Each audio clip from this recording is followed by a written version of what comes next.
1 ঘন্টা পর্যন্ত কথা বলার মাঝখানে আল্লাহ পাক যখন আবার কথাটাকে ছিনাই নিছে, আল্লাহ পাক রব্বুল আলামিন যখন জবানটা বন্ধ করে দিলেন, এক মুহূর্তের জন্য দ্বিতীয় কোনো শব্দ আমি উচ্চারণ করতে পারি নাই। সারাদিন সারা রাত বাবা পেরেশান, মা পেরেশান, সকল মুসল্লি পেরেশান, আত্মীয় স্বজন সবাই পেরেশান।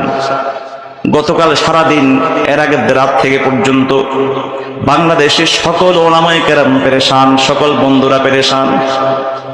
সবাই ফোন করতেছে, মেসেজ করতেছে, কারোর সঙ্গে কথা বলতে পারি না। আল্লামা খালিদ সাইফুল আইয়ুবী সাহেব খবর নিচ্ছেন, কিন্তু খবর জানাতে পারি না। আল্লামা আব্দুল বাসিত খান সিরাজগঞ্জি হাফিজাহুল্লাহ ফোন করছেন, কিন্তু কথা বলতে পারি না। আরেকজনকে দিয়ে কথা বলাইছে। আমাদের আল্লামা হাফিজ রহমান সিদ্দিকী ভাই পর্যন্ত খবর নিচ্ছেন, কিন্তু খবর জানাতে পারি না। বাংলাদেশের সব ওলামায়ে কেরাম, বড় বড় বুজুর্গরা পেরেশান হয়ে খবর নিচ্ছেন। হঠাৎ করে কি হয়ে গেল?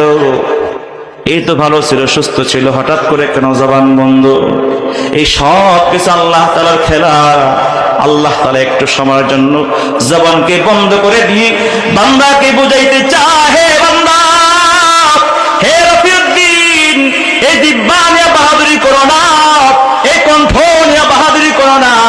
আল্লাহ পাক চাইলে এই মুহূর্তের মধ্যে সবকিছু ছিনাই দিতে পারে। কথা বলেন ঠিক কিনা? ও গাজীপুরের মুসলমান রে, আজকে তুমি যে যৌবন কাল নিয়ে তুই বাহাদুরি করতেছো, যে দৃষ্টি শক্তি নিয়ে বাহাদুরি করতেছো, যে শ্রবণ শক্তি নিয়ে বাহাদুরি করতেছো, যে পায়ের হাঁটার শক্তি নিয়ে বাহাদুরি করতেছো, যে দেহের শক্তি নিয়ে বাহাদুরি করতেছো, এই সব কিছুর, এই সব শক্তি বাহাদুরি ছিনাই নেওয়ার জন্য মাত্র 1 সেকেন্ড সময়ও লাগবে না। আল্লাহ পাক চাইলে মুহূর্তের মধ্যে অচল করে দিতে পারে। জোরে বলেন ঠিক কিনা?